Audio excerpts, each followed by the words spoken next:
Vamos. Entonces, nuevamente la bienvenida a todos ustedes. Un placer y un gusto estar acompañándolos esta tarde. Y quiero presentarles a quienes van a estar junto a nosotros en el panel. En primer lugar, presentarles a la señorita Claudia Alcayaga. Claudia. Hola. Claudia es enfermera de profesión, enfermera y matrona, además, de la Pontificia Universidad Católica, representando aquí a la Escuela de Enfermería de la Pontificia Universidad Católica, quien además es un centro colaborador, al igual que la Liga de la Organización Mundial de la Salud y la Organización Latinoamericana de la Salud. Claudia, preséntate en breve para quienes nos están acompañando en este momento en la transmisión. Gracias, Loreto. Buenas noches a todas las personas que se están conectando y están apartando un tiempo para conversar con nosotros. Bueno, como tú decías, soy enfermera matrona, estudié en la Universidad Católica, trabajo ahí. Y cómo empezamos a trabajar juntos con la Liga fue porque dentro de la Escuela de Enfermería tenemos un programa de familiares cuidadores UC, que junto con otras carreras de la universidad, profesores de otras carreras dentro de la universidad, hemos implementado ya hace más de 10 años. Y lo que hacemos es considerar a los funcionarios en su doble rol de trabajador, funcionario de la universidad, pero además cuidador. Nos llamó mucho la atención esta idea de que yo trabajo y trato de hacerlo mejor, pero mi corazón está en la casa, porque mi corazón está con la persona que tengo que cuidar, ya sea mi padre, mi madre, mi hijo, mi marido, etcétera, etcétera. Mi corazón está allá. Y empezamos a trabajar con ellos y encontramos puntos en común con la Liga, así que nos ha unido varias actividades que hemos realizado juntos y feliz de estar aquí ahora con ustedes. Gracias, Claudia. Vamos a seguir presentando a nuestros panelistas. Quiero ver si está por ahí Daniela Araya. Daniela. Sí. Hola, Daniela. Daniela es psicóloga y se va a presentar. Ella es psicóloga infanto-juvenil y trabaja en nuestro Centro de Desarrollo Integral. Así es. Trabajo hace casi 12 años en la Liga Chilena contra la Epilepsia. Trabajo en un equipo multidisciplinario junto a psicopedagogas, terapeuta ocupacional. Soy psicóloga infanto-juvenil. También me formé en la Universidad Católica y acá de Potrilla. Hice una práctica por ahí primero en un hospital público, en el Carlos Maquena, donde aprendí muchísimo en neuropsiquiatría. Recuerdo con mucho cariño esa pasantía allá. Y me ha tocado trabajar desde hace un tiempo hasta ahora con familias, madres, padres y abuelitas, muchas abuelitas también incluidas en los cuidados de niños, niñas y jóvenes con epilepsia. Y después yo me transformé en mamá y también soy cuidadora ahora de un hijo de 5 años. Así que vivo la experiencia tanto profesional como personal. Y en mi vida personal también me ha tocado compartir con mujeres que se han dedicado a cuidar. A mí me ha tocado personalmente solo la experiencia de compartir con mujeres cuidadoras, pero sé que hay un rol súper importante de hombres cuidadores, que me imagino que ya también van a compartir su experiencia con nosotros. Gracias, Dani. Y bueno, en realidad lo que dice Daniela es muy clave. Esto del cuidado es algo súper transversal que de repente no lo tenemos muy bien concientizado en realidad, pero a cualquiera nos puede tocar, porque a cualquiera nos puede tocar esta realidad de que tenemos una persona cercana y que por algún grado de dependencia necesita de nuestro cuidado. Y finalmente en el panel va a estar acompañándonos Camila Román. Ella nos viene aquí a entregar su historia y su testimonio, y en un testimonio súper interesante que no es el que siempre escuchamos, porque uno siempre escucha a la mamá, ¿cierto?, que cuida al hijo, etcétera, y la Daniela invierte su rol hoy día para transformarse en la cuidadora principal de su madre, aunque ahí nos va a ir contando que la madre es súper independiente. Pero cuéntanos un poquito, Dani, de cómo te llega a ti este concepto, esta cualidad de cuidar en el caso de tu vida. Bueno, en mi caso, mi mamá fue diagnosticada con epilepsia cuando ella tenía 8 años aproximadamente. Entonces, yo cuando ya nací, mi mamá ya tenía la enfermedad, digamos, y de hecho, a medida que yo iba creciendo, para mí era, era algo completamente parte de mi vida diaria. O sea, en el caso de mi mamá, ella tenía crisis de ausencia, que nosotros siempre les llamamos así. Em, y estas crisis yo sabía que le venían, yo por ejemplo cuando era niña me acuerdo que la quedaba mirando y sabía que tenía que esperar a que mi mamá se le pasara la ausencia para poder seguir interactuando con ella. Ya más grande, yo la verdad es que no me di cuenta como este rol de cuidadora a medida que crecía. Para mí era parte de mi vida, pero siempre, por ejemplo, estaba pendiente de los medicamentos que se tomaba mi mamá. Por ejemplo, antes lo íbamos a retirar al Hospital Salvador, entonces íbamos, mami, tenemos que ir a retirar los medicamentos, ahora ya en la farmacia, te los compraste, los tienes, estar ahí pendiente. Mi mami, como yo les había contado antes, es súper independiente. Se mueve sola, no tiene ningún problema de nada, es súper sana, le encanta correr, andar en bicicleta, todo eso.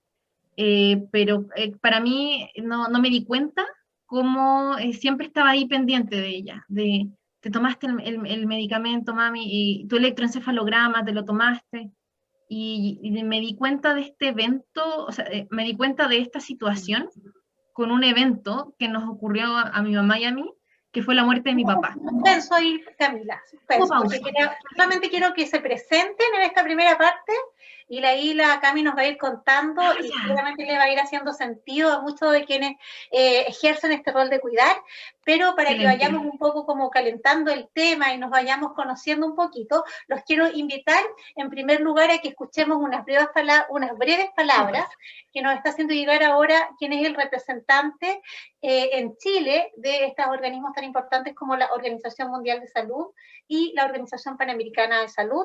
Vamos a escuchar este mensaje y luego vamos a continuar con la conversación y ahí vamos a conocer en profundidad a Camila, que tiene muchas anécdotas muy entretenidas que contarnos.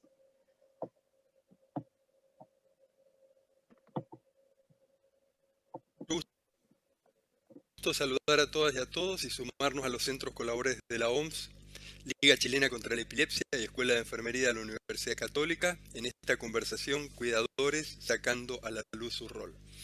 Los cuidadores de salud han demostrado una inquebrantable dedicación en la respuesta a la pandemia COVID-19 y por eso 2021 fue designado por la OMS como Año Internacional de los Trabajadores y Cuidadores de la Salud. Quiero aprovechar esta conversación para invitar a todas y a todos a reflexionar y generar evidencias y generar ideas que sirvan a los llamados a la acción de este año internacional. ¿Cómo hacemos para fomentar en Chile una mayor inversión por parte del Estado en los trabajadores y cuidadores de la salud para garantizar condiciones de trabajo seguras y dignas? ¿Cómo se logra una mayor inversión en la formación, en mejorar las condiciones de empleo y las condiciones de trabajo que permita asegurar la calidad en la atención a la población? ¿Cómo se protege a los trabajadores y cuidadores de la salud como componente esencial para la continuidad y sostenibilidad de la atención sanitaria? Y por último, ¿cómo le transmitimos el reconocimiento de la comunidad que valora la dedicación y entrega de los cuidadores de salud para hacer frente a las necesidades de salud? Les deseo el mayor de los éxitos y una vez más muchas gracias a los centros colaboradores de la OMS por el apoyo que están dando a la OPS, a la OMS y a los Estados miembros. Muchas gracias.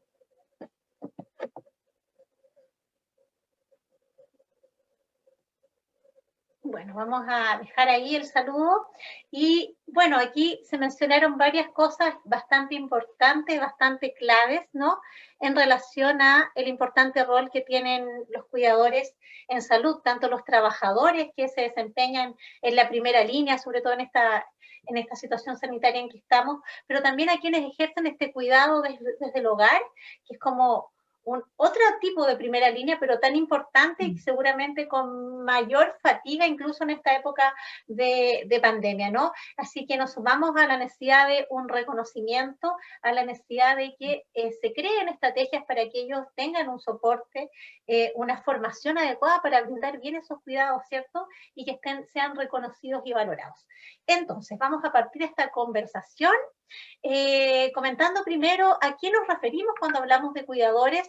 Claudia, si tú pudieras comentarnos un poco en tu experiencia, ¿cierto? Que es de alto desarrollo en el tema, ¿quiénes son los cuidadores en salud? Que son a veces muy invisibilizados, hacen su trabajo de manera silenciosa.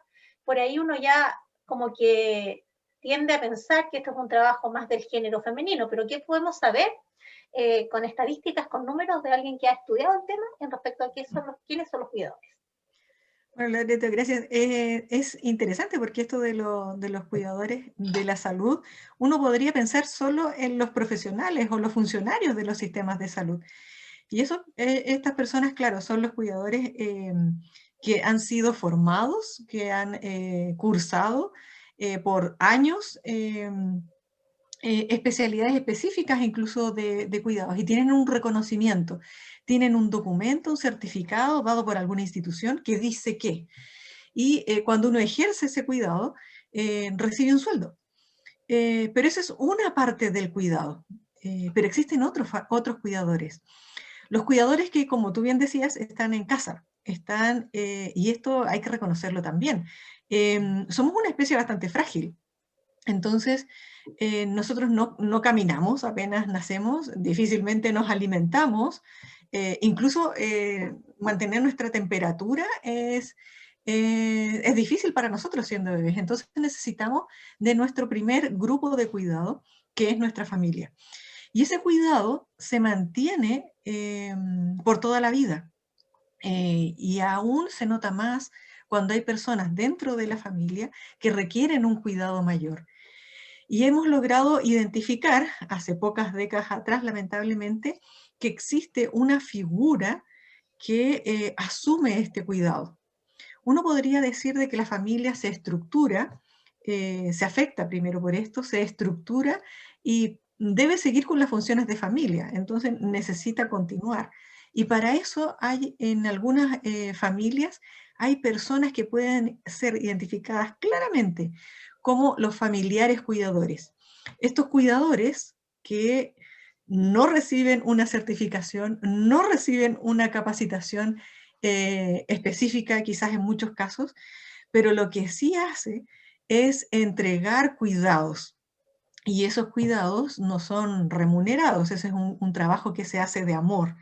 Entonces es una figura de cuidador que habitualmente en nuestra cultura, además latina, es femenina.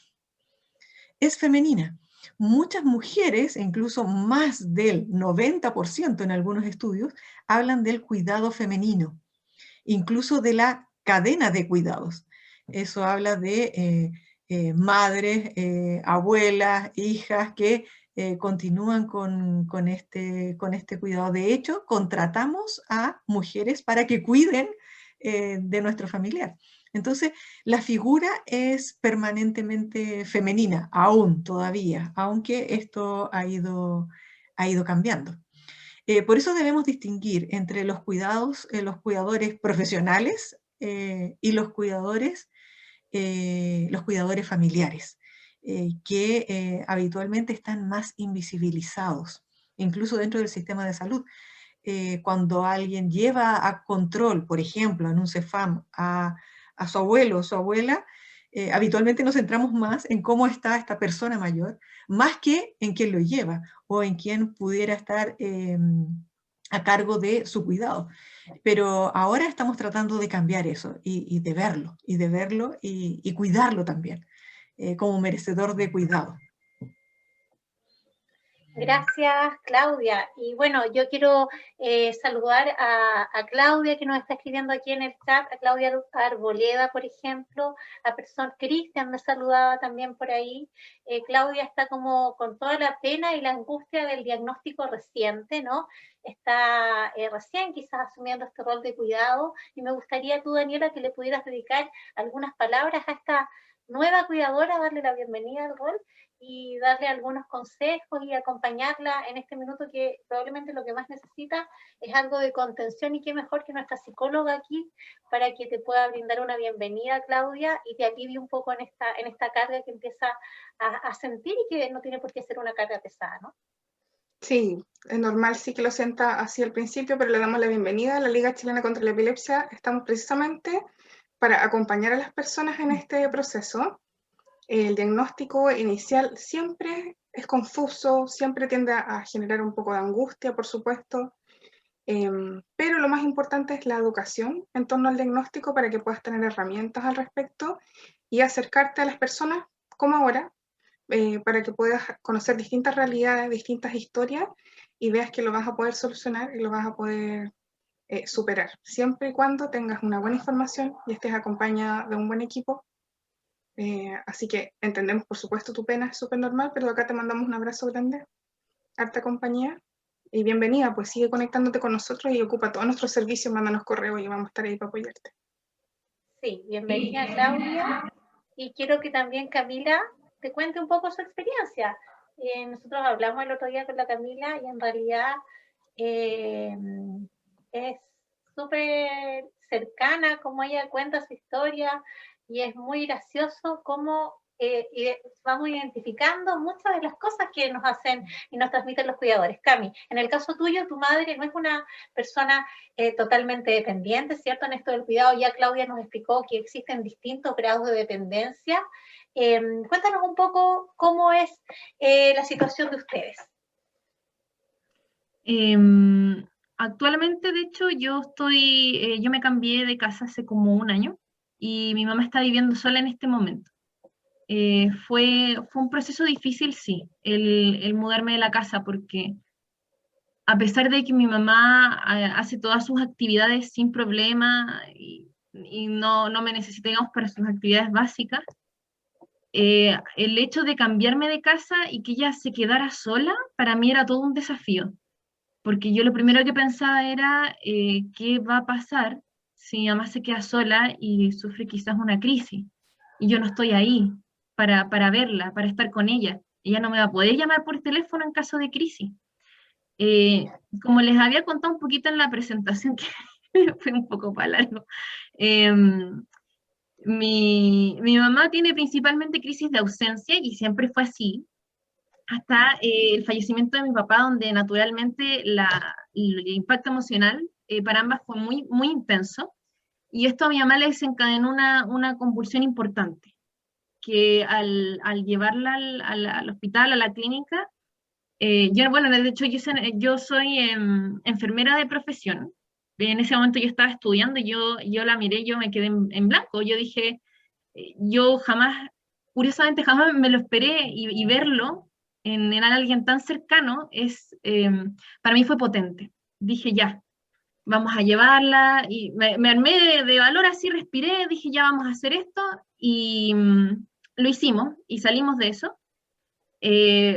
Con todos los cuidados que eso implicaba, por supuesto, el arreglo de los medicamentos, el estar en la casa, ¿no es cierto?, y con ella,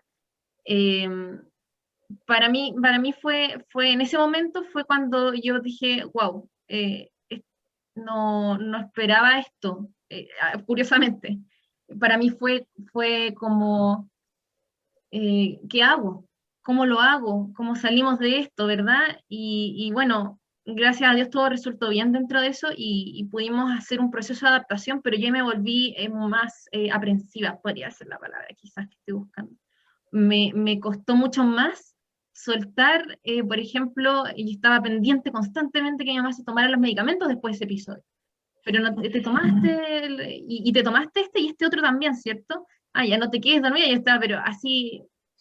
Y, por ejemplo, tenemos, esto lo menciono cortito, por ejemplo, mi mamá, mi abuela tiene mucho miedo aún que mi mamá ande en bicicleta. Le da mucho miedo que mi mamá vaya en bicicleta, y tengo una crisis de ausencia andando en bici. Curiosamente, como les había contado antes, mi mamá sabe detenerse en ese momento. No sé cómo, la verdad, y lo hace, se detiene. Cuando le viene una crisis ya está en la bici. Y igual, así como, mami, ten cuidado, ¿te has tomado estos días antes de salir en bicicleta, cierto? Tus medicamentos y el casco y esto. Entonces, no sé cómo, empecemos a dar un poco de vuelta el rol de madre e hija en este sentido, por lo menos. Y de hecho, el irme de la casa para mí fue todo un desafío, y yo el día que me fui, yo me puse a llorar. yo estaba así mal porque yo pensaba, ¿de verdad quién va a estar? Nuestras otras redes de apoyo son mis abuelos, que ya tienen 85, 90 años, entonces nosotros los apoyamos más a ellos, digamos, en el sentido cuidado, que ellos a nosotros. Entonces, eso podría decir como un poco sobre mi experiencia como cuidadora. A grandes rasgos podría decir que ha sido así. Es súper interesante todo lo que nos cuenta la Camila, gracias Camila, porque ella, recordemos, es enfermera, o sea, supone que tiene los conocimientos técnicos, la teoría, el control, el manejo de estos temas, ¿cierto? Y quería preguntarle a Claudia y a Daniela, ¿es habitual en el relato de los cuidadores estas sensaciones, estos sentimientos, verbalizar, por ejemplo, esta angustia permanente, por ejemplo, esta ansiedad, esta necesidad de control sobre el paciente? Y por otro lado, esta ambivalencia que se produce en los propios sentimientos de necesitar cierta autonomía, cierta independencia, en el caso de la Camila, irse de su casa, hacer su camino, ¿cierto? Pero con un poco de culpa. ¿Cómo lo ven ustedes desde la atención frecuente de cuidadores? Dani. Pensé que iba a responder Claudia primero. Estaba esperando que te una señal. Sí, es súper común. Quisiéramos que no fuera parte del perfil, ¿cierto? Sería lo ideal, pero es parte. De hecho, existe este síndrome del cuidador, del que está descrito un poco desde la salud mental y desde la salud, que es un síndrome del cuidador o burnout, ¿cierto? Que es una sensación de desgaste físico integral que incluye muchos aspectos psicológicos. Eso implica, porque a diferencia, contestando también, abordando un poquito una pregunta que había por ahí en el chat, a diferencia de un cuidador formal con una experiencia de formación profesional y técnica, un cuidador se dona al cuidado emocional, espiritualmente, corporalmente, y muchas veces sus propias necesidades, incluso biológicas, quedan postergadas.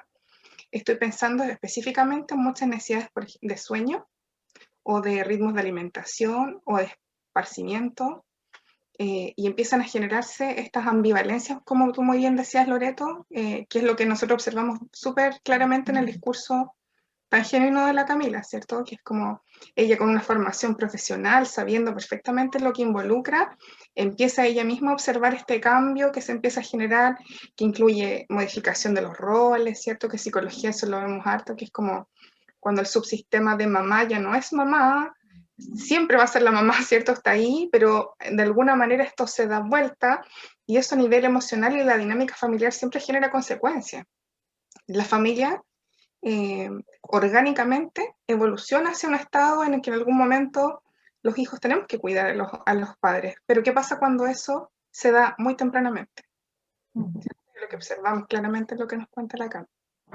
Sí, esto de ser familiar cuidador lo hace a uno experto, no habiendo estudiado, no teniendo cursos, pero el familiar cuidador es el que mejor conoce a la persona y lo puede leer, lo puede anticipar, puede saber lo que le gusta, lo que no le gusta, si amaneció distinto, distinta.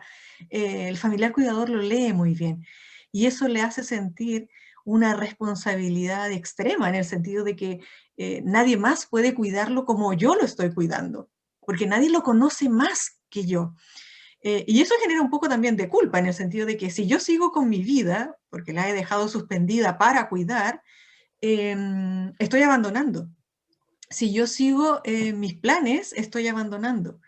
Entonces, por eso es necesario conocer estos familiares cuidadores, no solamente en su perfil, sino que también rescatar el ciclo de vida que tiene que cumplir también el familiar cuidador. Y esto es bien interesante en el sentido de que hay un desapego, con el caso de Camila está como muy claro eso, no en el sentido de abandono, no en el sentido de dejarlo a lo que su suerte diga, sino que en la capacidad también de sentirme yo como una persona aparte, como un ser individual. Y eso es un poco difícil en los familiares cuidadores. Claro, es complicado este tema de de ir delegando parte de las funciones y el desapego que cuentas tú, Claudia, sobre todo cuando esta función en nuestro país por lo menos se realiza con una muy precaria oferta de apoyo, por lo menos por parte del Estado, de las instituciones y de la política social. Esto está más bien orientado hoy día, por lo menos en nuestro país, a situaciones de gran dependencia en personas con discapacidad, por ejemplo, y de todas maneras en esta población la oferta para el paciente y para quien ejerce el cuidado es una oferta súper precaria, de pequeños subsidios, pequeños estipendios, algunas prestaciones económicas, ¿no? Y una normativa que esperamos que también sea materia de discusión y de reconocimiento en esta nueva constitución que todos estamos muy ansiosos de que logre cambios favorables para la mayor cantidad de la población chilena y por supuesto de cuidadores y pacientes, ¿no? Nos preguntan por acá en el chat si vamos a compartir esta conversación. En este caso les quiero contar que esta actividad está siendo grabada y va a estar disponible en nuestro canal de YouTube para que puedan visualizarla posteriormente, la puedan compartir y socializar con quienes ustedes tengan presente hacerlo. Patricia nos pregunta, Claudia, en relación a que la enfermería es la ciencia del cuidado por excelencia, y nos pregunta más bien cuál sería el perfil de un cuidador. Ella habla de cuidador profesional. Quisiera yo ampliar un poco esta pregunta en relación a cuáles son las principales tareas y funciones de quien se encarga de brindar cuidados en salud. Ok.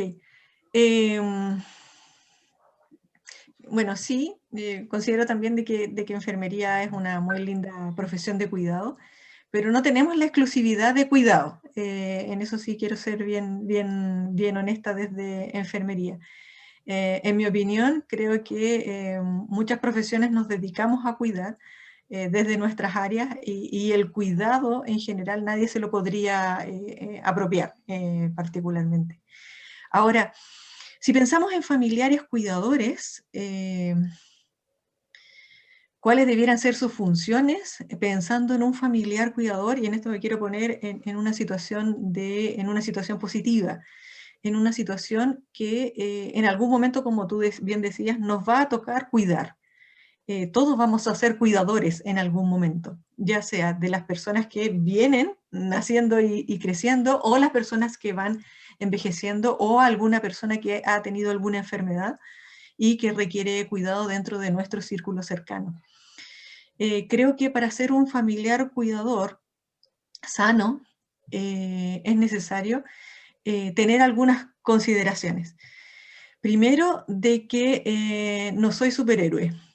No soy superhéroe, de que necesito pedir ayuda cuando lo requiera, que debo aprender cosas, entonces tener las conexiones donde aprenderlo, que tengo que aprender a cuidarme yo también, en el sentido de la alimentación, una buena alimentación, una alimentación variada, oportunidad de hacer ejercicio, una oportunidad de distracción, y uno podría decir, pero Claudia, eso es para todas las personas. En los familiares cuidadores en particular, se ha descrito en las investigaciones que basta solo una hora a la semana en que yo me pueda desconectar, que yo pueda hacer un cambio, un relevo, que un vecino, que un amigo, que mi hermana, que alguien me ayude, y yo salir sin culpa a distraerme, bueno, antes cuando se podía salir, digamos, al cine u otra cosa, yo salía, tenía mis tiempos de respiro, eso significa que yo cargo mis pilas. Es difícil estandarizar cosas para decir, tendría que tener esta y esta y esta y estas funciones. Pero para mí, conversando como más en general, yo creo que eso sería cuidar de las cosas esenciales dentro de mi biología, de mi cuerpo, pero además también tener activadas conexiones. No me puedo quedar solo o sola con el cuidado. Esto tengo que expandirlo y conectarme. No sé si Dani también me puede ayudar también a responder cómo sería un familiar cuidador. Sí, respecto a los autocuidados del cuidador, exacto, que es puro amor, básicamente se necesita tiempo. Estaba pensando un poco en los ejemplos, me he conectado, tenía la posibilidad de conectarme con algunos equipos en Suecia y en Finlandia, básicamente porque tengo familiares allá y se dedican a educación especial. Y me contaban que uno de los primeros pasos en educación especial allá es capacitar a las familias sobre el diagnóstico y inmediatamente inscriben 2 familiares en algunos cursos y lo inscriben como cuidadores de turno. Entonces, eso le da la oportunidad al apoderado de base tener un turno semanal libre. Estamos años luz de eso, ¿cierto? Estamos muy lejos, Dani, estamos muy lejos, pero una de las, no quiero decir luchas, porque una de las demandas muy sentidas de quienes cuidan es que se pueda extender el programa Chile Cuida, que es un programa que justamente lo que permite es que voluntarios releven por algunas horas al cuidador. Estamos hablando en este caso de cuidadores de personas postradas o con una alta dependencia, y a través de este programa hay voluntarios que relevan por unas horas al cuidador y él puede hacer, por ejemplo, sus atenciones de salud, etc. Es un programa que partió hace poquito y que está en algunas comunas del país. Entonces, una de las demandas de quienes cuidan es que justamente ojalá esto estuviera en todas las comunas de nuestro país, porque es súper importante. Y ahí nos vamos a otro concepto que nos gustaría que aclaren, que tiene que ver con el tema de la sobrecarga. ¿De dónde surge este concepto? ¿Cómo se mide? ¿Cómo puedo determinar yo cuando un cuidador está sobrecargado? ¿Qué puedo hacer para aliviar esa sobrecarga? Le voy a preguntar a Claudia, para quienes se están sumando hace poquito a esta conversación, les cuento que estamos con Claudia Alcayaga, enfermera, y prontamente doctora en sociología, estudiando el doctorado en sociología. Estamos junto a Camila, enfermera y cuidadora, y con Daniela también, que es psicóloga. Claudia, ¿qué es la sobrecarga? ¿Cómo se mide? ¿Y qué se puede hacer a nivel de intervención para poder disminuir esta enfermedad de los cuidadores?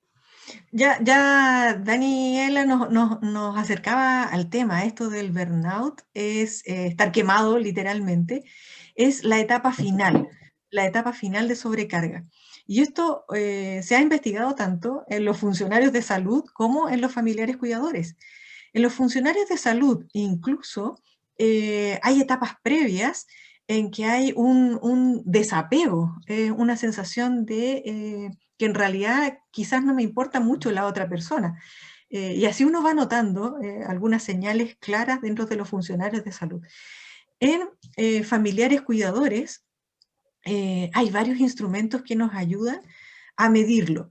Uno puede tener sensaciones, puede tener impresiones, pero hay instrumentos específicos que hablan de la sobrecarga. Y tenemos algunos muy sencillos, como el SARIT, o incluso algunos más complejos, como el de apoyo social percibido. ¿Por dónde van estas señales? Las señales, y esto es lo que recogen estos instrumentos, es la sensación de que mi labor no tiene mucho sentido, de que mi vida está perdiendo significado, de que lo que yo hago no le importa mucho a nadie, y que en realidad tengo poco apoyo, poca ayuda de gente o cercana o más lejana que pudiera apoyarme en labores específicas. ¿Cómo lo puedo saber sin los instrumentos? Porque uno puede decir, claro, yo no tengo, yo no lo conozco, no sé cómo se mide o cómo se aplica. ¿Cómo podría medirlo más cercanamente, con impresiones o ya tener señales de alerta que nos vayan anunciando esto? No duermo bien. Me cuesta quedarme dormido o despierto a medianoche pensando cosas, sobre todo lo que tengo que ir haciendo. Estoy perdiendo interés en algunas cosas. Incluso uno podría, y en esto los familiares cuidadores incluso después se sienten muy, muy culpables después que lo han expresado, sentimientos de que la situación desapareciera, que todo cambiara. Que no le hubiera tocado esta situación de vida a ellos. Esas son algunas señales que nos podrían decir, aquí pasa algo. Aquí puede de que esto, no es que hayamos llegado al burnout, a la etapa final, cuando ya está la persona muy quemada, sino que en el canal, en este camino a quemarse. Y por eso es necesario, como comentábamos antes, instalar algunas medidas de autocuidado antes de llegar a esto. Ahora, en los familiares cuidadores también hay que considerar de que hay cuidados de corto tiempo y hay cuidados de largo tiempo. Y hay algunas enfermedades crónicas o enfermedades degenerativas o condiciones biológicas de nacimiento que son de largo cuidado. Eso significa entonces también de que esas medidas deben extenderse y debe haber una planificación. Cuidar a un familiar cuidador debe ser anticipado, antes que llegue a burnout, antes que se agote, antes que se sobrecargue. Entonces es necesario planificarlo desde antes. Es muy importante entonces, Claudia, que este cuidador pueda tener redes de apoyos también para sí mismo, que pueden estar dentro de la familia, pero a veces también ocurre de que la familia es muy pequeña o está solamente el cuidador y quien cuida, y ahí les quiero compartir una historia que nos llega acá de Patricia, donde toda la comunidad del barrio eran cuidadores de una vecina. Dice Patricia, en mi barrio había una vecina muy cercana a todos con epilepsia, pero todos éramos en cierto modo sus cuidadores. Crecí sabiendo qué debía hacer en caso de, vamos a decir, crisis. Ya nosotros preferimos decir crisis, en caso de convulsiones, por ejemplo. Actualmente vivo en otro lugar, pero mis tías siguen igual y las generaciones posteriores de vecinos pasaron a ser también una especie de cuidadores de esta vecina. Por lo mismo, todo me es cercano y me hace mucho sentido lo que escucho y me hace sentir mayor empatía con ello. Actualmente mi rol es de cuidadora de mi esposo por depresión endógena. Qué lindo testimonio, Patricia, y ánimo con eso, ¿no? También quiero contarles sobre, bueno, Claudia hace una reflexión con respecto a nuestra sociedad y el cuidado de los adultos mayores. Y nos dice, nuestra sociedad no está preparada para cuidar a los adultos mayores. En mi caso, cuido a mi papá. Vivimos solo los dos, lo que comentábamos también.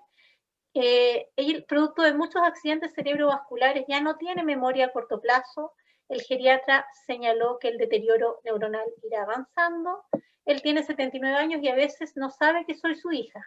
Es muy fuerte. Con esto de la pandemia, llevo más de un año en teletrabajo y la angustia a veces sobrepasa. A veces siento que me estoy enfermando con él. ¿Qué le podríamos decir a esta hija, Dani, en esta situación de, además de pandemia, donde se ha agudizado lo que en algunas personas que se dedican a este tema se llama la crisis del cuidado, porque en esta situación de pandemia están en una mayor soledad y algunos de los protocolos sanitarios tampoco consideran esta situación. Por ejemplo, en las residencias sanitarias no hay espacios para personas con movilidad reducida. Tampoco está permitido el acompañamiento de un paciente que necesita asistencia permanente en esta pandemia. Entonces, ¿qué reflexiones podemos hacer y qué palabras de aliento le podemos dar a esta hija? Dani. Primero, mi profundo respeto y admiración a ella y a todos los cuidadores y cuidadoras. Yo creo que una de las situaciones de cuidado más difíciles es cuando hay dificultades de comunicación o de memoria. Porque muchas de las cosas que se realizan a nivel concreto de un cuidador lo hace por vínculo afectivo, por amor. Y como seres humanos, nuestra principal herramienta de comunicación es la palabra. Entonces, cuando hay un deterioro de memoria, estoy pensando en tercera edad, o también estoy pensando en niños o en personas que tengan alguna dificultad cognitiva severa, importante, donde no hayan herramientas de comunicación, la retribución que uno esperaría como persona, que es la palabra de agradecimiento o la mirada o el reconocimiento, al menos la atención y la memoria, me imagino que debe ser mucho más difícil. Sin embargo, creo que eso habla mucho más de las herramientas y de los recursos personales que esta persona pueda tener, ¿cierto? Es muchas veces necesario identificar y darse el tiempo a uno mismo y reconocer las propias herramientas que tengo. Si yo soy capaz de llevar esta labor aún sin reconocimiento, yo creo que esa es una de las características principales de los cuidadores y cuidadoras, sobre todo. Volvemos a decir acá en Chile, donde no hay reconocimiento ni social, ni económico, ni en ningún espacio, sino que es solamente por la retribución afectiva. Y con eso mismo me gustaría responderle a Cristian, que comentaba que es hijo de una persona que fue cuidadora muchos años de su hermano mayor y que quiere devolverle también un poco como de vida a su mamá y saber cómo cuidarla. Principalmente, una de las herramientas que ocupamos en psicoterapia es otorgarle un poco de tiempo, como bien decía Claudia, al cuidador. 1 hora al día a veces es suficiente. A veces incluso ellos rechazan más tiempo que eso, porque está sujeto de la culpa, y uno les puede decir, mira, yo lo voy a cuidar un día entero y tú haz lo que quieras. Y les genera pánico, dicen, pero no, ¿qué voy a hacer? Ya no sé qué me gusta, no, que fome. Y esa sensación es súper común, y no es común porque no lo vayan a disfrutar, sino porque hubo tanto tiempo que yo estuve alejada de mi propia identidad como persona, y eso lo doné al servicio del otro, que me cuesta encontrarme a mí mismo y reconocer quién soy, qué es lo que me gusta, qué es lo que me gusta a mí y no a la otra persona. Puede que yo diga, me encanta ver teleseries en la tarde, pero es porque le gusta a la persona que yo cuido, ¿ya? Y me cuesta identificar qué es lo que realmente quiero yo, y eso es un camino importante, y la psicoterapia puede ayudar mucho para eso. Y ahí quiero preguntarle a Camila. Camila, ¿qué estrategias has usado tú? Porque tú hiciste como ahí la conciencia de que habían varias cosas de conducta como cuidadora que tratabas de no realizar, pero que era como más fuerte ese impulso de querer cuidar, controlar, etcétera. ¿Y qué has hecho? ¿Cómo has ido trabajando tú este tema de las culpas, por ejemplo, y poder disminuir esa carga de cuidar y centrarte también en tus propias necesidades?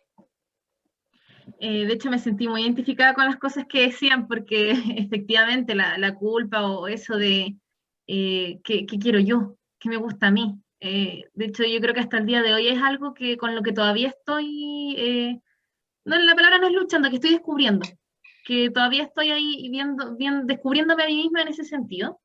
Lo que a mí más me ayudó, de hecho, efectivamente fue la psicoterapia.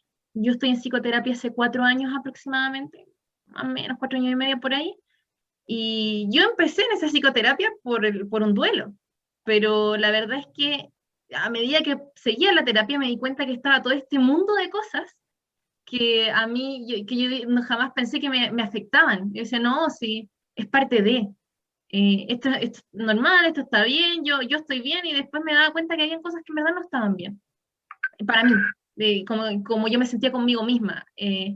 Así que yo diría que la psicoterapia, pero aparte de eso también encontrar intereses. Yo empecé a buscar muchos intereses, por ejemplo, la música. Empecé a aprender a tocar un instrumento. Y yo tenía hace tiempo un instrumento en la casa que nunca tocaba, entonces empecé a explorar eso. Lo tenía ahí acumulando polvo hace mucho tiempo y lo saqué.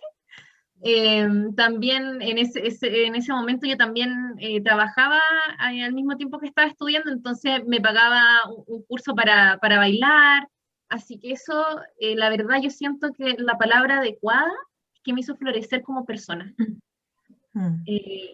Me permitió no solo este descubrimiento, y aparte, todo esto que me comentabas de que me doy cuenta de que no debo, mamá, yo pesaba, a mí se me iba toda la enfermería, al tacho de la basura, porque yo me ponía a pesar y yo decía, pero Camila, si tú sabes que esta no es la manera en que tienes que decirlo. No, a mí se me iba. Bueno, eso también fue con el tiempo. Yo también tenía, de hecho, antes de irme a la casa, yo así, voy a estar para siempre, por siempre con mi mamá, y después me di cuenta, yo quiero también hacer mi vida, y eso no significa abandonar a mi mamá. De hecho, mi misma mamá me lo dice, Camila, yo voy a estar bien, tú tranquila. Y yo así, ahí viene pero estamos en proceso. Y yo diría que esas han sido las maneras: psicoterapia, pucha, encontrar otros intereses. Hace poquito aprendí a tejer también, así que eso ha sido bien interesante. De todo, la verdad, he encontrado cosas e ir descubriendo justamente qué es lo que más me gusta. Súper bien, Camila, gracias. Así que ahí a escucharse los cuidadores y a brindarse este espacio por la propia salud, ¿no? Hay una reflexión bien importante acá en el chat que tiene que ver con la necesaria flexibilidad del sistema, la flexibilidad laboral, por ejemplo. Nos comenta Maritza, buenas tardes, para mí como experiencia en este periodo fue muy fuerte. Con teletrabajo hace 1 año y más colapsé en mi salud, tuve que tener licencia por la psiquiatra ya que mi hijo empezó con crisis de agresividad y me pegaba mucho. Ahora estamos mejor, pero empiezo con la presión de volver paulatinamente al trabajo de oficina, y como no cuento voy a bajar, con red de apoyo para que en casa cuiden a mi hijo. Si bien el teletrabajo es complicado, pero sería bueno que los padres que trabajamos y tenemos hijos o familias con discapacidad, en este caso, tuviéramos más facilidades de nuestros empleadores y nos dejaran hacer este trabajo desde casa. Porque, por ejemplo, con una condición de salud como la de su hijo, ¿no? Es muy difícil poder compatibilizar ambas cosas. ¿Alguna reflexión, por ejemplo, Claudia, Camila, Daniela, con respecto a lo rígido que de repente es nuestro sistema de trabajo, nuestra sociedad, para que los cuidadores precisamente puedan hacer lo que les estamos aconsejando, de poder compatibilizar estas funciones y labores de cuidado, de crianza, con otras tan importantes como el desempeño de un trabajo, de una profesión, de la propia vocación en algunos casos?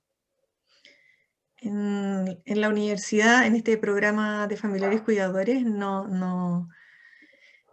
es una experiencia muy grande y uno va aprendiendo mucho.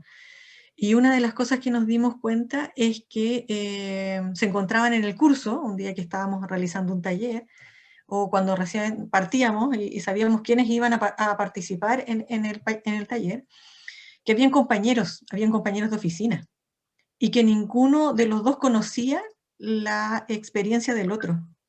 Ninguno sabía lo que estaba pasando el otro. Cuando se vieron juntos en un taller para cuidadores, se escucharon por primera vez, hablaban de cualquier otra cosa, pero no de esto.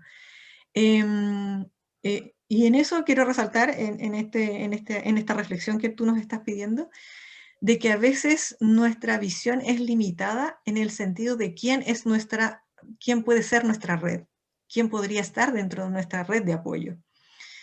Claro, el término es familiar cuidador, y uno podría asumir que es solo la familia, o la familia consanguínea, que tiene que asumir el cuidado de alguien.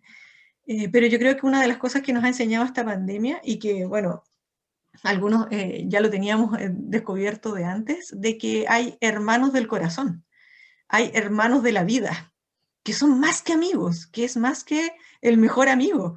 Es cuando te adopta la familia, tu familia lo adopta y tienen el mismo cariño. Oye, yo te acompaño a ir a cuidar a tu abuela, pero no es la tuya, o sea, tú no tienes responsabilidad. ¿Cómo que no tengo responsabilidad? Si este es un trabajo de amor, si esto es un trabajo de cariño, claro que puede ser compartido. Yo creo que también es parte de la pandemia en el sentido de decirnos, bueno, ¿a quién extrañamos? ¿A quién echamos de menos? ¿A quién necesitábamos ver? No solamente a nuestra familia, sino que a los que la vida, Dios, en mi creencia, digamos, nos dio como bendición a personas cercanas que se transformaron en parte de nuestra familia. Entonces, yo creo que aquí también hay que ampliar un poco la mirada y decir, no porque nada nos una legalmente o familiarmente o vincularmente, eso no quiere decir de que haya un lazo de amor que me permita considerarte como familia y apoyarte en esto o pedirte ayuda en esto. Yo creo que, sobre todo en estas crisis, es cuando más se muestran los verdaderos amigos.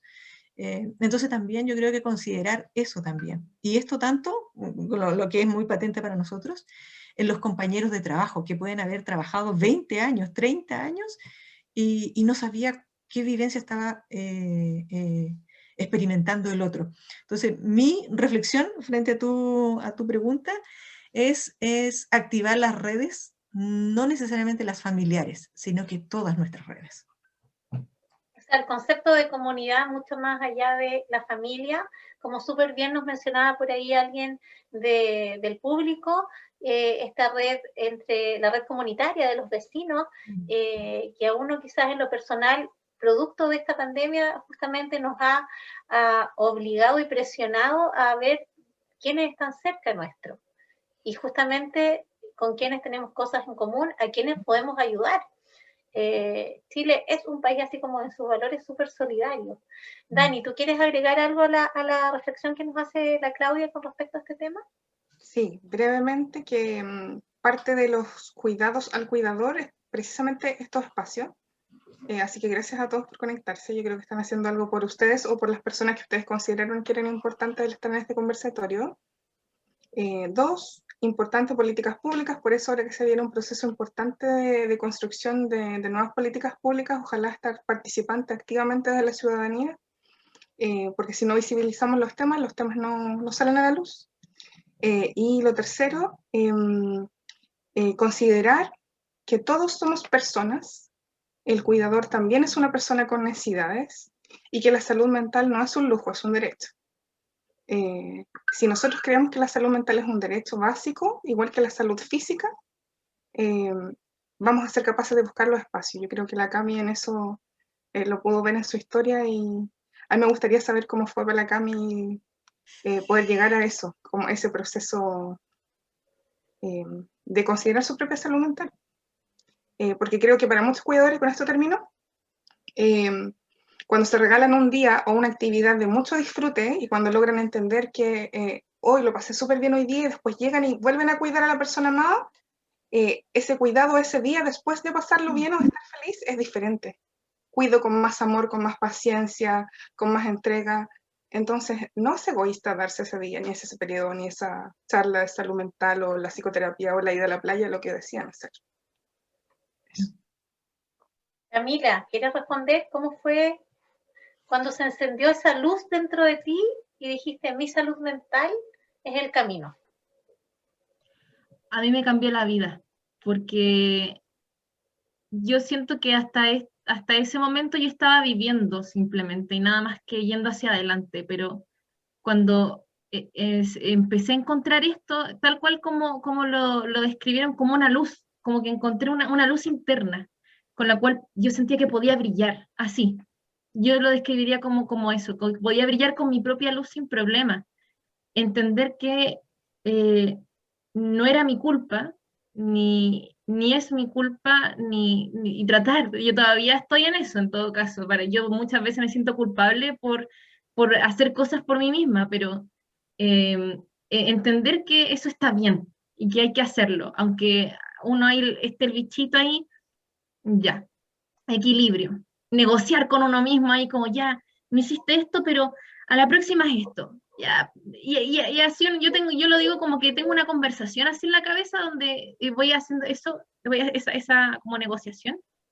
Y, y más que nada yo diría, al menos mi experiencia personal, mi punto de vista personal, el manejo de la culpa, y añadiendo muy cortito a lo que dijeron sobre el trabajo, para mí de hecho es estar en turno, donde uno está, ¿no es cierto?, el cuidado de otros justamente. Es que de hecho yo creo que la elección de esa profesión tampoco es casualidad, pero justamente estoy al cuidado de otros, no es como que uno se pueda ir, ¿no es cierto?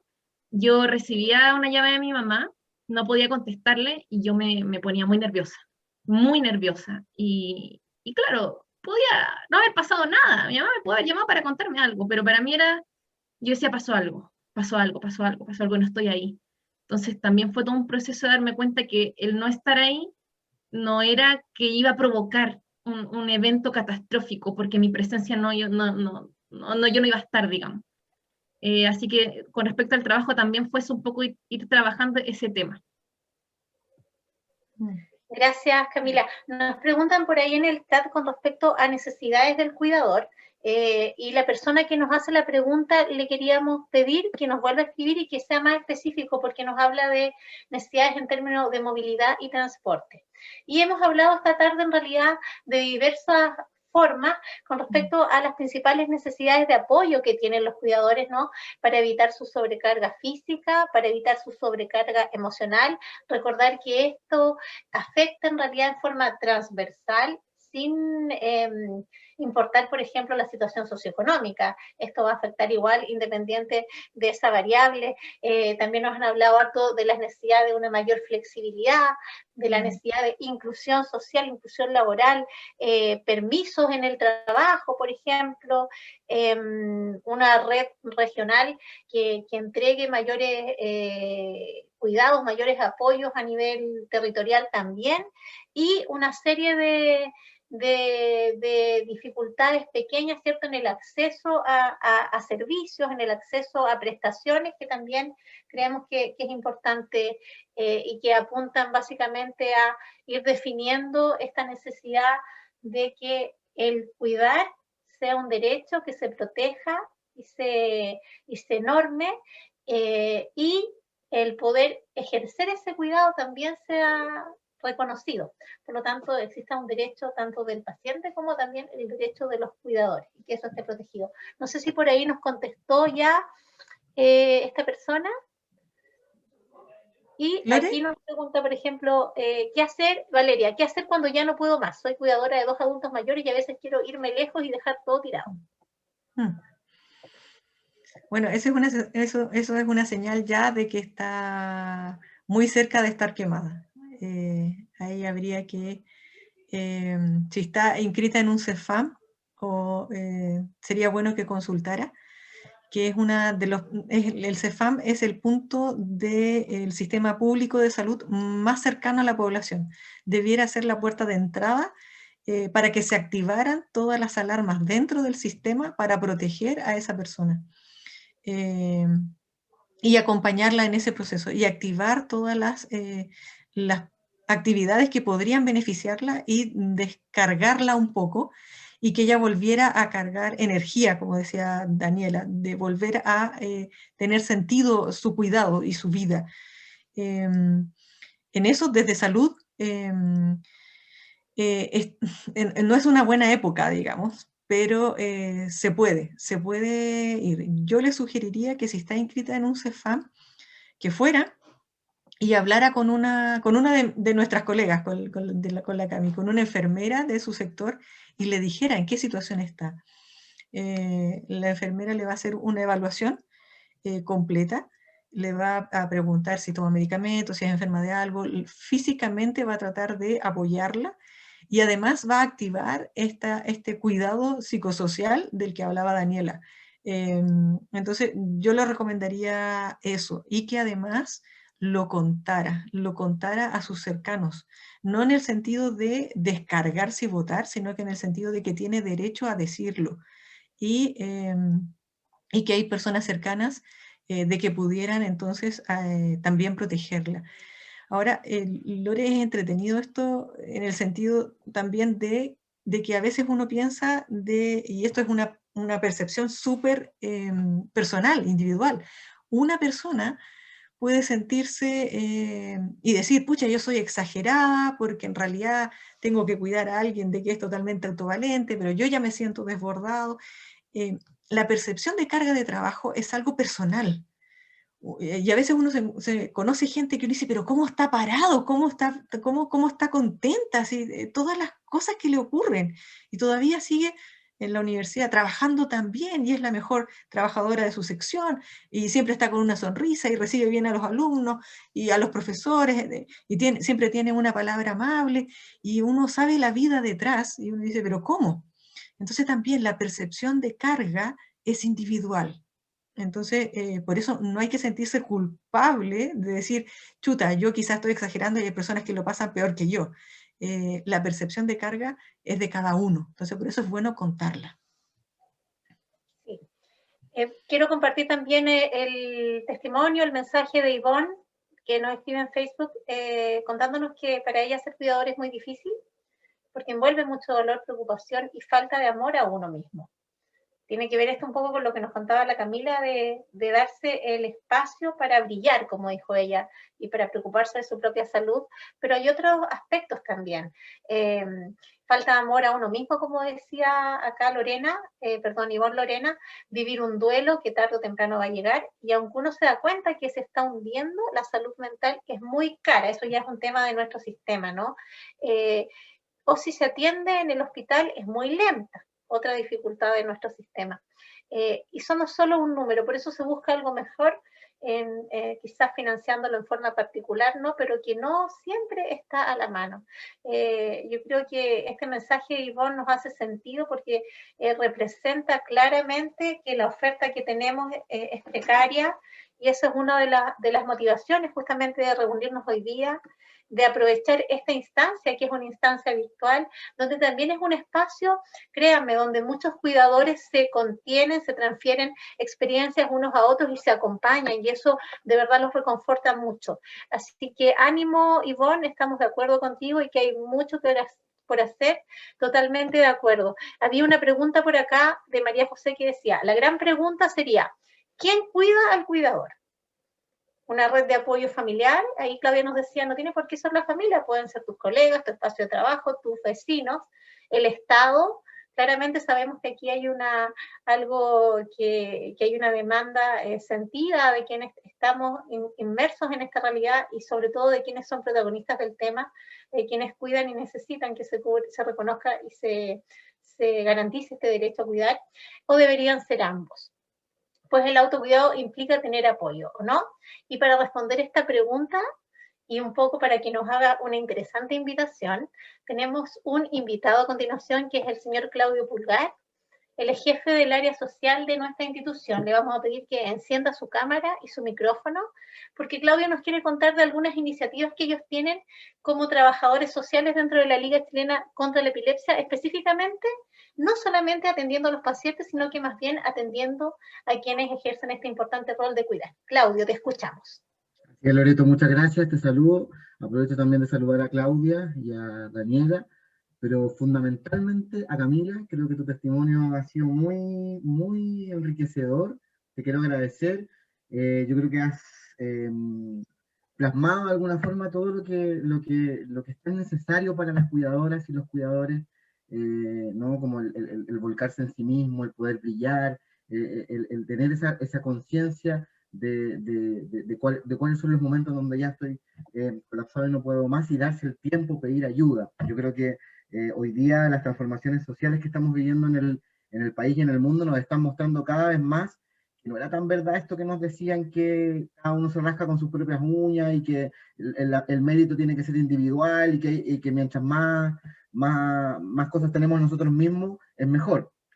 Hoy día se está demostrando cada vez más que en la medida en que nos abrimos, digo, a lo colectivo, a lo comunitario, somos capaces de generar ahí redes importantes, no solo estas redes vinculares que son necesarias, sino que también estas otras redes que son más institucionales, ¿no? Claudia hablaba de estos equipos de salud mental que están presentes en toda la atención primaria y que son ahí una alternativa para quienes necesitan algo puntual, ¿no? Y nosotros como Liga Chilena contra la Epilepsia también queremos ofrecer, precisamente en la línea de los cuidadores y las cuidadoras, un espacio particular para ellos. Quiero contarles que a partir del mes de junio vamos a comenzar a difundir mucho en nuestras redes sociales, en nuestra página web, un nuevo programa que estamos abriendo como departamento social, que se llama Te Cuido, que probablemente esa frase es el mandato que muchos cuidadores y cuidadoras le hacen a sus cuidados, ¿no? A la persona que cuidan. Yo te cuido, ¿no? Este nombre y este mandato es también un mandato que la Liga Chilena contra la Epilepsia quiere hacerle a las y los cuidadores. Nosotros también queremos decirle a ustedes, te cuido, ¿sí? Y este programa va a tener dos ramas fundamentales. Uno que tiene que ver con actividades dedicadas a las cuidadoras y los cuidadores, actividades que tienen que ver con capacitaciones, jornadas, hay diversas actividades que probablemente van a estar incluso en coordinación con áreas como esta, como la de extensión, que hace estos maravillosos conversatorios y espacios de capacitación, pero también va a tener otra línea que pensamos que es probablemente una de las que nos tiene más contentos. Por ahí en el público está también Francisca y Verónica, que van a estar coordinando, dos trabajadoras sociales del equipo, que van a estar coordinando un poco este programa, y probablemente esta línea nos tiene muy entusiasmados porque es una línea que tiene que ver con un grupo de escucha, un grupo de contención, un grupo de apoyo para cuidadoras y cuidadores, al cual van a estar todos y todas convocados. Vamos a abrir durante el mes de junio la convocatoria abierta para cuidadoras y cuidadores, digo, de personas con epilepsia que quieran ser parte de este grupo. Es un grupo que va a tener una cadencia en el tiempo, que va a estar con un foco muy puesto en herramientas socioemocionales, en trabajo en red, en herramientas para generar autocuidado, ¿verdad? Y que va a ser una compañía. A veces escucharnos entre nosotros ya nos alivia un poco esta carga, ¿no? Y como diría, o hubiese dicho Maturana, que murió hace poco, en la conversación hay un elemento terapéutico transformador que es muy importante. Y queremos ofrecer ese espacio a las cuidadoras y a los cuidadores, y por eso queremos decirle como Liga, te cuido, así que atentos, atentas a nuestras redes sociales, Liga Epilepsia en Instagram, ¿verdad? Y Liga Chilena contra la Epilepsia, digo, en Facebook y en nuestra página web, para que durante el mes de junio puedan inscribirse quienes quieran, y ojalá podamos conformar un bonito grupo de apoyo, de encuentro, de escucha para cuidadores y cuidadoras, pero también actividades que vamos a ir desarrollando entre el mes de agosto y octubre, también exclusivamente dedicados a ellos. Así que esa es la invitación, simplemente, no me voy a extender mucho más. Hay muchas cosas con las que estoy muy de acuerdo con todo lo que ha dicho Claudia, Daniela y por supuesto tú, Camila, así que muchas gracias por este espacio. Gracias a ti, Claudio, por la invitación. Ya está entonces hecha esta invitación, recíbala usted que nos está escuchando, que tiene ahí un familiar con epilepsia, su cuidado principal o su cuidado ocasional. Mencionar que todas estas actividades son totalmente gratuitas, se van a organizar con mucho cariño y probablemente se van a organizar también en un tiempo en que la mayoría de las personas se puedan conectar. Para ir terminando ya, porque estamos llegando al cierre por el horario de nuestra actividad, quiero que cada uno de nuestros panelistas hoy día nos entreguen un último mensaje a todos aquellos, quienes nos acompañaron, quienes ejercen este rol, y cuál sería su reflexión final, con qué nos quedamos y qué les gustaría decir a cada uno de los participantes de esta actividad. Partiendo por la señorita Claudia Alcayaga. Se me hizo cortito, Lore, se me hizo muy cortito, estaba muy buena la conversación. Hay muchos temas que uno podría tocar. Pero si me pides un mensaje, es que siempre sale el sol. Uno puede verlo muy oscuro, muy oscuro, pero siempre hay esperanza. Así que quizás las personas que estén y se puedan reconocer después de esto muy gastadas, muy quemadas, de que eso no es permanente, se puede estar distinto. Eso, solo un mensaje de esperanza a los cuidadores que estén quizás con esa sensación en su corazón. Gracias, Claudia. Vamos a continuar contigo, Daniela. Súper breve porque mi tiempo se lo doy a la Cami, pero gracias a todos y a todos por comunicarse, por conversar, y visibilicemos el tema para que podamos construir políticas públicas de calidad, porque tenemos estos espacios que son a escala pequeña, pero si nos sumamos todos, somos más. Me quedo con las palabras de Claudio. Comunidad es la clave.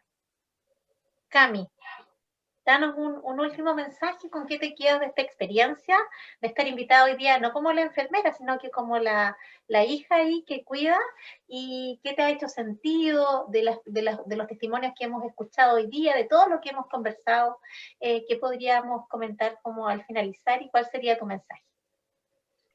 Primero que nada, espero que lo que les haya compartido les haya servido, que hayan podido identificarse quizás con algunas cosas, que lo que yo les esté diciendo les resuene quizás para, ¿no es cierto?, como decía Claudia, para que siempre el sol brilla al final. Yo lo puedo ver ahora, en su momento yo también estaba muy complicada. Yo diría que uno de mis mensajes finales, ya apartando también todo lo que compartí, sería dejarse cuidar. Porque yo, por ejemplo, en mi caso, me imagino que a muchos les debe pasar, rechazaba todo tipo de ayuda. Y tuve que estar muy mal para darme cuenta que en verdad la necesitaba. Y hasta el día de hoy, a mí me cuesta aceptar incluso como que me sirvan una taza de té así, llevándolo a un extremo. Pero es cierto, como que me causa un algo, y como yo les dije, la voz es como la neura. Entonces, ese mensaje de que uno también lo merece, y que si bien el trabajo como cuidador también puede llegar a ser muy gratificante, también tiene todo este lado que conversamos que puede ser muy complejo, y que uno también merece ser cuidado. Y eso es algo que cuesta mucho tiempo a veces entender, mucho tiempo, yo todavía estoy en eso. Ahora, ¿qué me quedo con lo que conversamos? Que me alegro mucho que hayan instituciones que estén ayudando a otros que hagan este tipo de seminarios, ¿no es cierto?, de webinar, porque, por ejemplo, algo que yo siempre sentí con mi mamá era que estábamos, bueno, en su momento estábamos con mi papá también, pero que estábamos muy solos institucionalmente. Aparte de los medicamentos que íbamos a comprar o de los exámenes que tomábamos, quizás, nunca personalmente me sentí acompañada por un profesional o por una institución. Y yo creo que es muy bonito que se hagan estas instancias y por eso estaba muy contenta de poder participar acá, porque creo que esto puede ayudar mucho, mucho, mucho, porque es todo otro aspecto que ya hemos conversado, ¿no es cierto? Políticas públicas y tanto que falta hacer, y que con este tipo de experiencias, de conversaciones, podemos acercar un poco más las instituciones, los recursos, las redes de apoyo que hay disponibles, que por cierto siempre se pueden mejorar, pero acercarlas un poco más, porque yo al menos nunca lo que busqué no encontré, entonces yo decía, o no busqué bien, yo decía en su momento, uy, no busqué nada, y estaba complicada con eso también, cómo lo hago, a quién recurro, a dónde voy. En su momento, no sé, también, no sé, por ejemplo, depende si la persona FONASA o ISAPRE, a qué centro de salud, si la persona es ISAPRE, a qué centro lo lleva, si la persona, bueno, FONASA también, en qué lugares. Entonces, todo eso, encuentro muy bonita esta instancia y les agradezco también por haberme invitado a participar. Gracias a ti, Camila. Bueno, a nombre de la Liga, agradecer a cada una de las panelistas que estuvieron hoy día, agradecer sobre todo a todos ustedes que se conectaron hoy día, nos escucharon, nos hicieron llegar sus mensajes, sus saludos, sus preguntas, sus reflexiones. Y hay muchas cosas que probablemente se tengan que mejorar en este tema, pero esta tarde nos pudimos sentar a conversar un ratito y quedaron varias cosas ahí dando vuelta. Necesitamos políticas públicas de calidad, ¿cierto? Como dijo por ahí muy bien Daniela, como lo hemos repetido varias veces, que nos escuche ojalá en este momento algún constituyente y que llegue a nuestra próxima Carta Fundamental el derecho a cuidar y ser cuidado, y esto sea garantizado y sea una realidad. Seguir también esta idea y este compromiso de hacer comunidad día a día, no solamente con la familia, con nuestros vecinos, con nuestros compañeros de trabajo, con nuestros amigos, es algo que depende totalmente de nosotros y de nuestra actitud, ¿no? Sigamos buscando redes de apoyo, queremos nosotros como Liga ser una red de apoyo para ustedes, así que seamos redes de apoyo también. Y a todos los cuidadores, cuídense mucho, preocúpense de su salud física, también de su salud mental, como hemos hablado hoy día, porque su labor es probablemente fundamental, vital, y además es un ejemplo de dar amor de la manera más intensa, yo creo, posible. Así que nos despedimos de esta forma. Muchas gracias a todos, y este conversatorio, al igual que todos nuestros conversatorios, va a estar disponible en nuestro canal de YouTube. Que estén muy bien, que tengan un lindo fin de semana y nos estaremos encontrando próximamente. Gracias a todos. Chao, chao.